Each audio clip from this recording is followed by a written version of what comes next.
This is David Smith with Faceter's Paradise. And where am I? At the ULTRA TEC Booth at the Tucson Gem and Mineral Society 2023.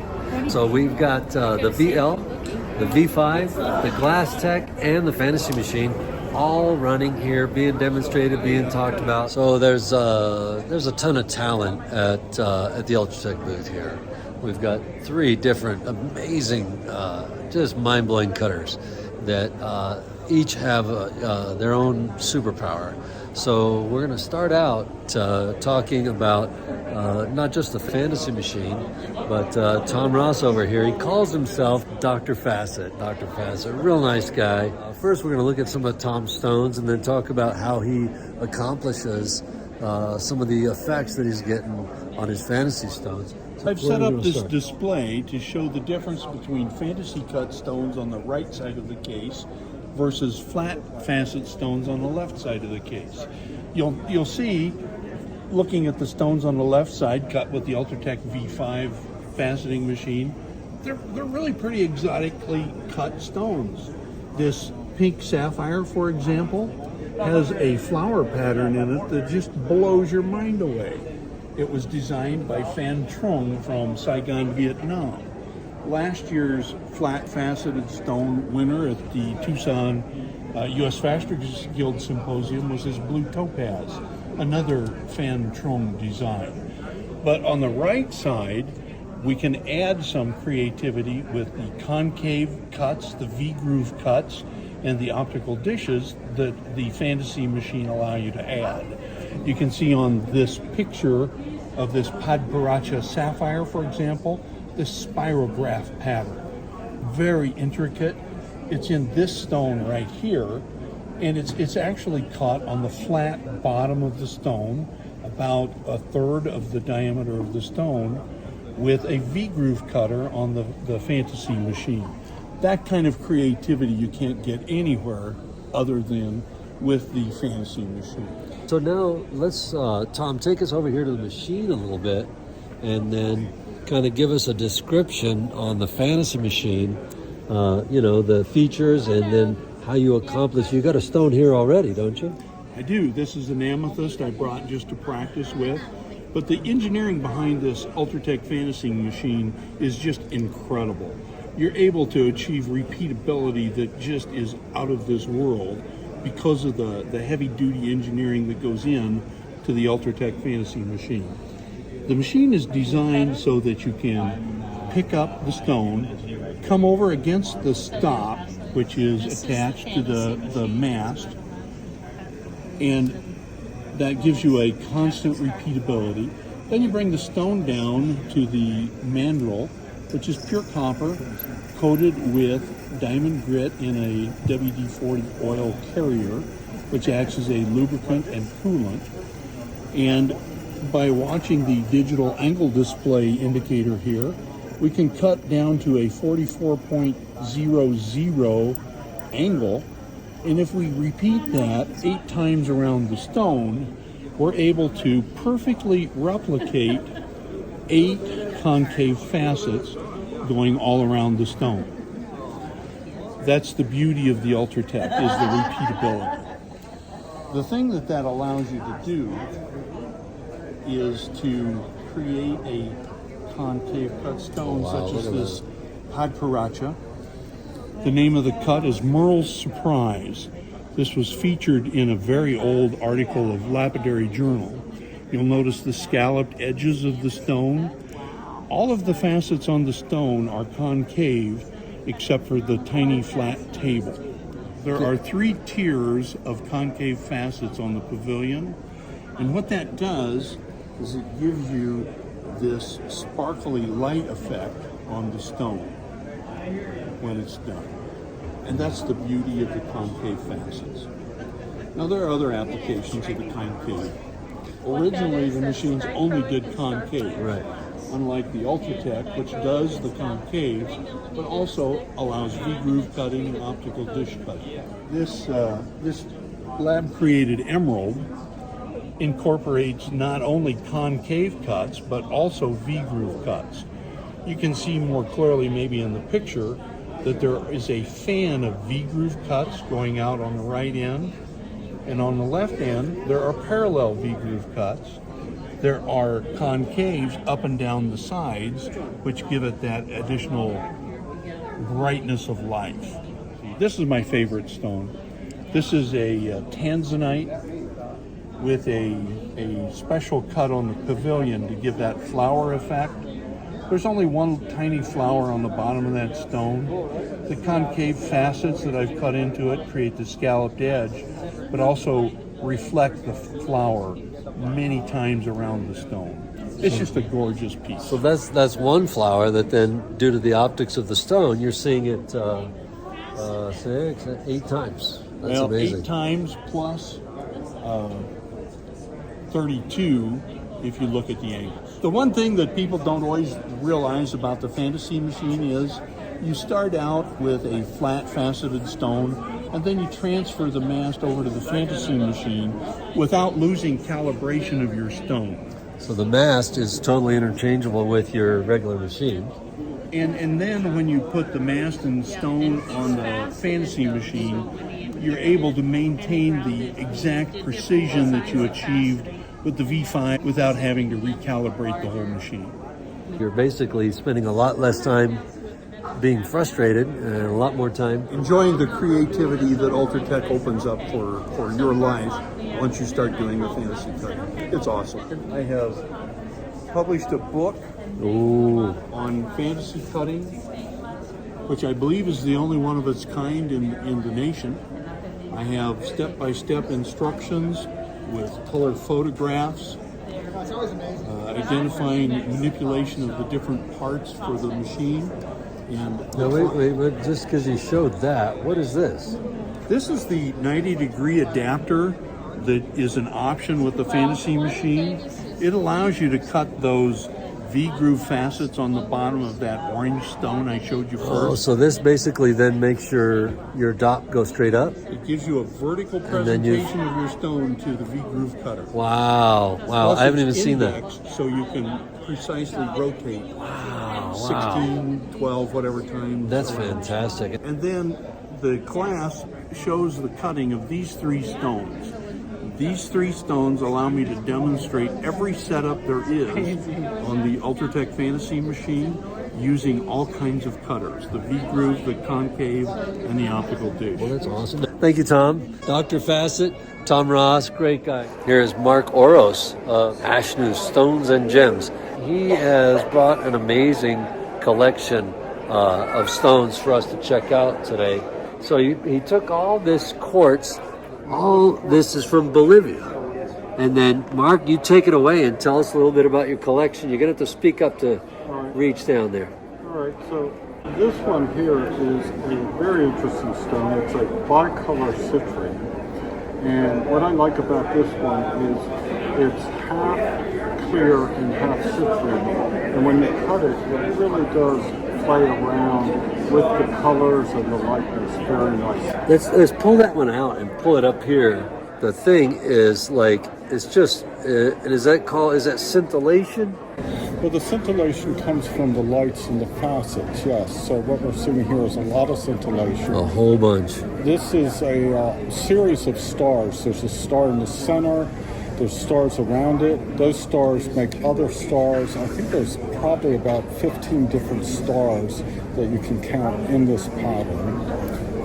This pattern came from a picture of a pharaoh that had a lot of star points around it. And I got the idea from that and we put together a design for it. This one is one of my favorites. This is a citrine, and this is a 5-fold design that I cut. And this design was originally from Glenn Klein. He came up with this design years ago. And he did it at a 96 index, which doesn't really go into 5s well, so I converted it to a 5 index.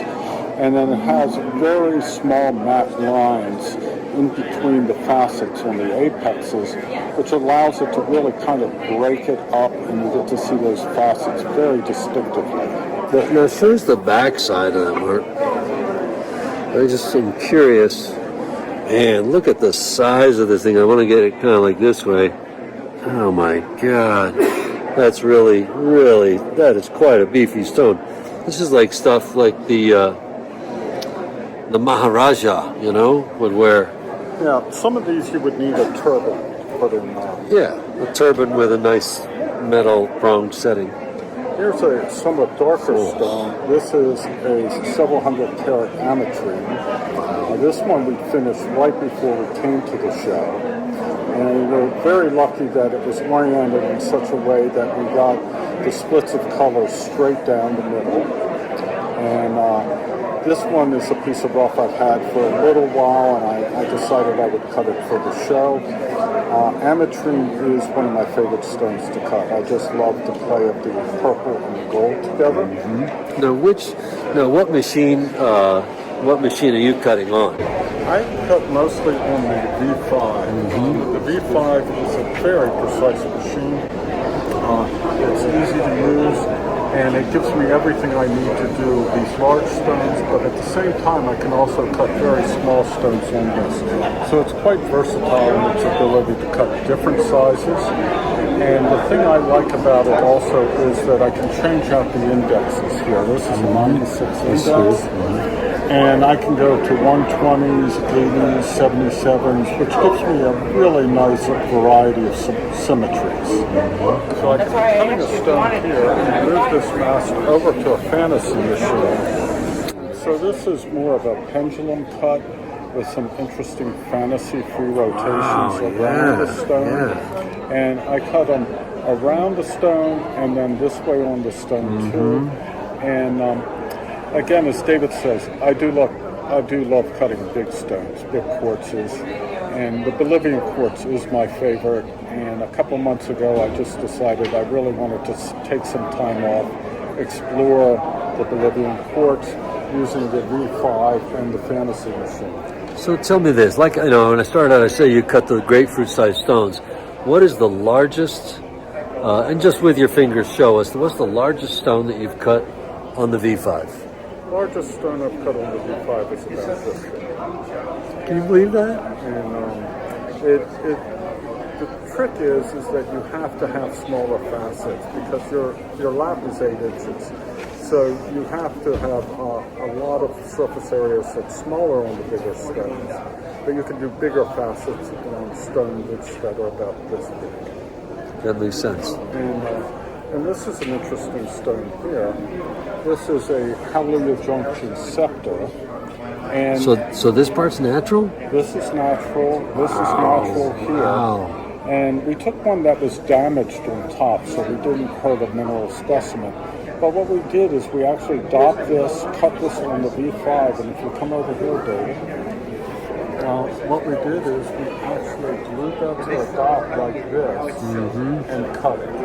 And what's nice is the V5 comes with, you can buy a 2-inch riser for it, and you can bring the whole, whole mast up 2 inches, which gave me the height and the depth to cut this. And then we turned around and cut the bottom of it also. And this was just a fun idea and experiment. Absolutely. So this is a rather large stone here, and this is a beautiful quartz with tourmaline, black tourmaline in it, and I just love cutting the big stones. So here's an example of that. Now, when you cut a tourmalated quartz like that, or a rutile, and I'm grouping them together because I see you got a rutile on the other side of the case.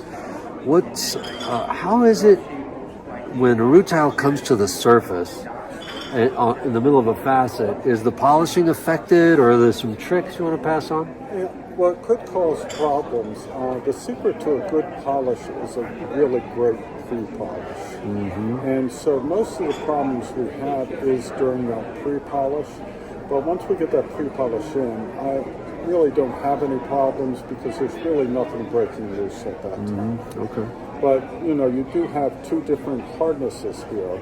And so if the tourmaline does break out, it could scratch the quartz. But a good and careful pre-polish will prevent that from happening. And pre-polish, are we talking like 3,000? We're talking about 8,000. 8,000, yeah. I just used some 8,000 on quartz, and it was a great middle step. So this is a piece of glass from my friend Jack Storms, and he creates glass sculptures, and he provided me with this piece of glass, and it's a series of glass and dichroic glass that are glued together over a series of about 3 months, and then they're glued together, and then I like to take them and cut them into a gemstone shape. He does more sculptural pieces with them, but they're really just a lot of fun, and I never know really what's going to happen when we cut one of these. I hope you enjoy it. Look at that. So, well, thank you, and you all have a good day. All right, Mark Oros, thanks a lot. Look at this stuff. Look at these cubes. This is Scott Zucker right here. Say hi. Hello, everybody. Scott's an amazing guy. He's one of my mentors, and I'm David Smith with FACETERS Paradise, by the way. I usually don't forget to mention that. But these are the X cubes that he cuts. Those aren't X cubes. Those are dichroic glass. Those are different. Different, but similar. And this one's about 3 inch, and I'd say this one's about 5 inches. And he also cuts all these stones. Scott also cut how many different diamond replicas? 42 replicas. And you can 42. see all my diamond research on my website, museumdiamonds.com. So he took like all the major historical diamonds, their dimensions, and their cut, and then he recut them in what material? Cubic zirconia. CZ. And he had that either last year or the year before. He had them here. It's an amazing collection, and I think he was on Discovery Channel, right? Both Discovery and National Geographic. And National Geographic. Next week he's going to be on that Did You Marry a Prisoner? Yeah, there you go. So Scott, I'm going to ask you a few questions. What's the most challenging stone you've ever cut? What type of stone? Not the cut, but what material was the most challenging you've ever cut? Sulfur. Sulfur. He loves to brag about his sulfur. I'll tell you, this guy gets sulfur, as you can imagine, is incredibly soft. And does it stink when you cut it? It doesn't stink when I cut it. I don't use water at any part of the process. Do you use and oil? That's usually what causes it. Causes the aroma. Oh. Plus that combined, if you're using an electro-bonded lamp, like your standard gray lamp, the nickel in that reacts with the sulfur. I have a chemistry degree, so we can geek out on this. Right. But the combination of water and the nickel and the sulfur can really make it stink. When I'm cutting the sulfur, I do it on a wax lamp with oil. And then what's the most complex faceting diagram or cut that you've done? That would either be the replica of the Kohinoor diamond, the historical version, or the Orloff. And you can see a picture of the Orloff diamond. It's still in the Russian crown jewels and Catherine the Great's great scepter. The historical Kohinoor was recut in 1851 into its modern form, and the modern form is in the British crown jewels. And then what do you got over here? This is a concave machine. I do a fair amount of cutting on this. I have my own style, just like any other cutter, and I really like the concave because it gives you a whole different palette to work with as a cutter. And the one thing I really like about the concave is that when I'm cutting a high-end stone, like say a high-end tourmaline crystal, I can routinely get yields of between 60 and 70% as opposed to the standard 30% with the flat faceting. And if you're cutting something that you can sell for $500 a carat and you save 3 carats, it gets significant. So now that was intriguing. So you're saying that you didn't even flat facet it at all, and you only fantasy cutting? You any stone that's been that's been fantasy cut is generally flat faceted first.